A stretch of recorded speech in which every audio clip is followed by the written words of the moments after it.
There's a lot of big questions in this election cycle, but of course, one of them is foreign policy. Yeah, and a lot of them are being asked in Beijing, I suspect, right now. Bob, it's really great to have you here. You know China well. You spent a lot of time over there.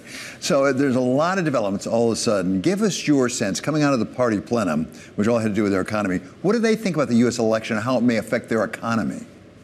Well, I think all these commentaries are right. They probably look at the future as being sort of fraught with trade wars and particularly investment-related wars, and particularly trade and investment that relate to high technology. That is their goal in China, to surpass us in the high-end technology, quantum, AI, a whole range of things, both for economic reasons and for national security reasons. So they're trying to figure out what a new administration would do in that respect. Kamala, they don't really know much about. I'm sure they're scurrying around to figure out, as are many Americans.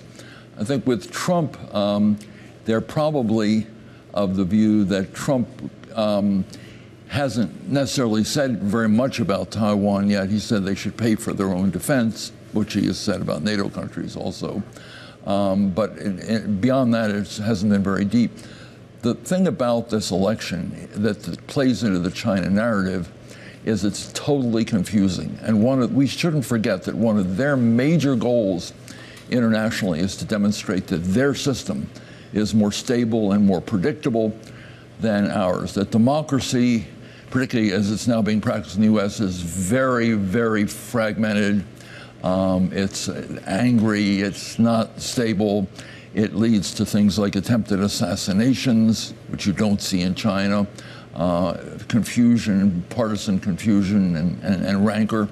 And the Chinese are going around to the developing countries saying, our system, which the Americans have been so negative about, is actually more stable, more predictable. You can count on us. Can you count on the Americans? Can you count on the next administration to be your friend, your ally? Can you count on them to build alliances as opposed to undermining them? Former President Trump has said some pretty remarkable things when it comes to tariffs, for example, on China, including 60%, I think he's talked about. As far as you know, do they take that seriously? Do they think he really is going to impose 60% tariffs, or do they think it's a negotiating ploy?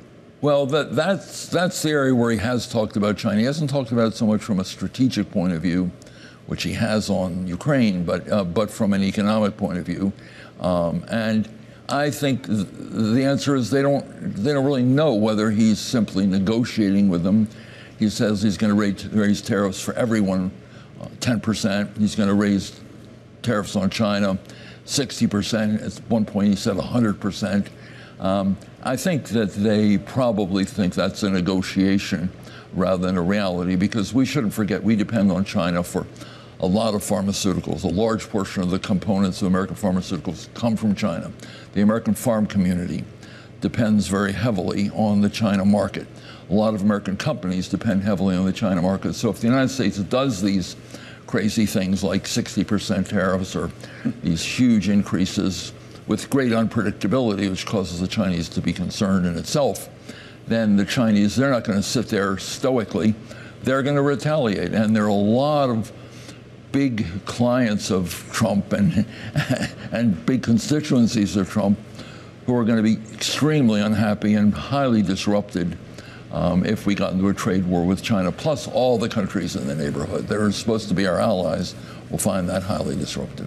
I'm also so interested to hear your thoughts on the semiconductor industry, because it feels like that's been the arena where a lot of the U.S.-China tensions have been playing out. You think about President Biden's, one of his signature pieces of legislation has been the CHIPS Act, trying to bring more of that chip production back to America.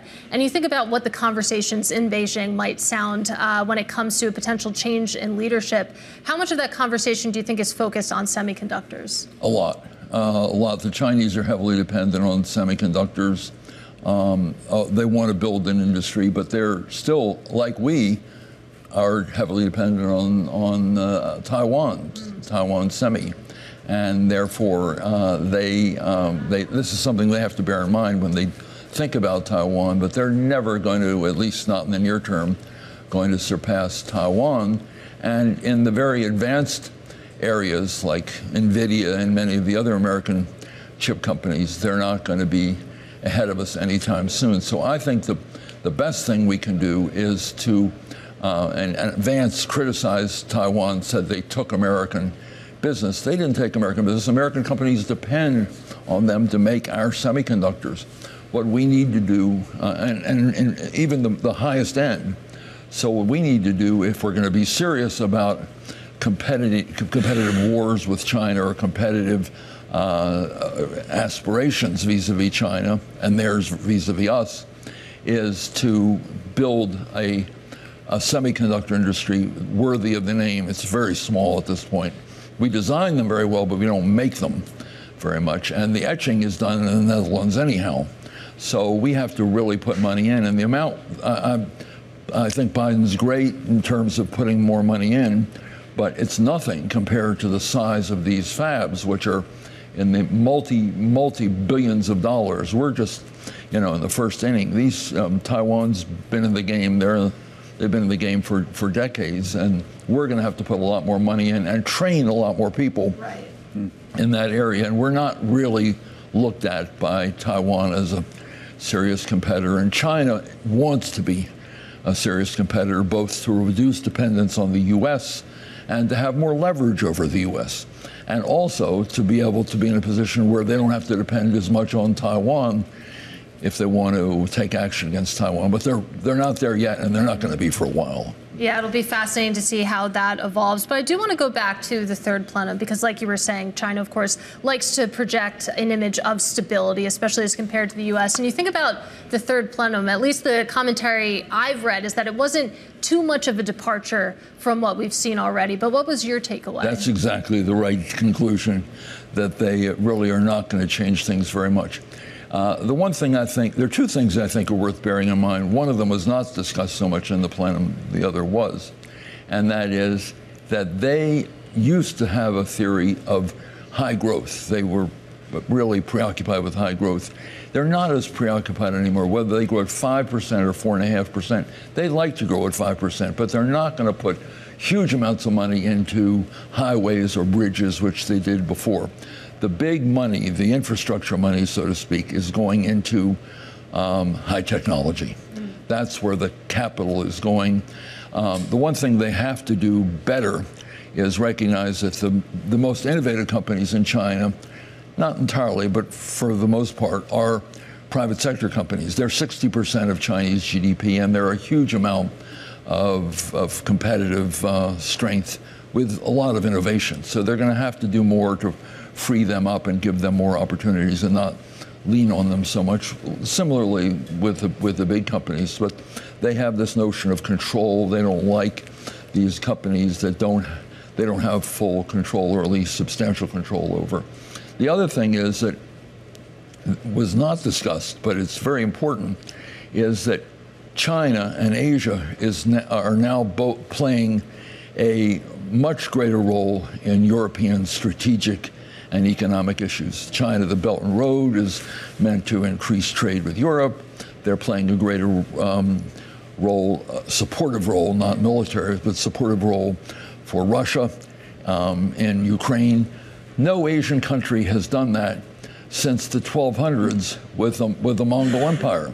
This is the first time. In World War II, Japan's activities were primarily in Asia.